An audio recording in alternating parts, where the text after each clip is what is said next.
Tev viss pilnībā sabruka. Viss uzreiz.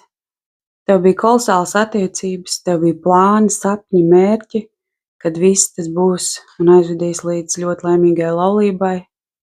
Tev bija kolosālas idejas, ko tu darīsi, kad tu pabeigsi savu skolu, iegūsi diplomu, izglītību.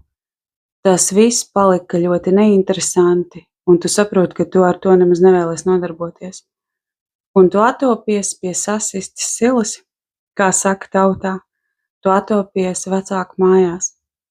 Tava mamma ar tēti uz tevi skatās neizpratnes pilnām acīm. Kas notika? Viss taču bija tik labi.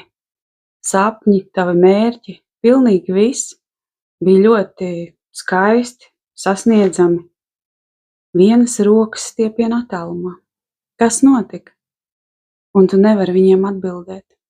Un tev cilvēki uzdod jautājumus, un šie jautājumi tev paliek pilnīgi nevēlami, neērti, ka tu noslēdzies, tu negribi ne ar vienu runāt.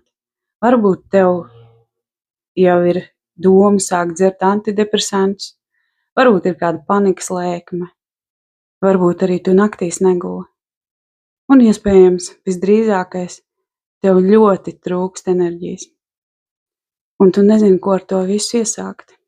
Kā tas varēja notikt, kad tu esi atgriezusies savā sākuma punktā, kad visi tev pārējie pazīstamie ir aizgājuši tālāk, veido ģimenes, precās, biznesus, darbus, karjeras, bet tu esi apgājusi apli un atgriezusies sākuma punktā.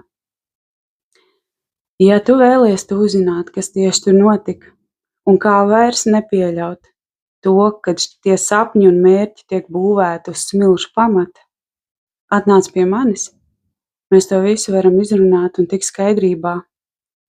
Un tad jau tu pie vecākiem aizbrauksi paciemoties, ar foršām kolosālām emocijām atceroties savu bērnību, savu jaunību un pavadīt kolosālas tikšanās stundas kopā ar saviem vecākiem.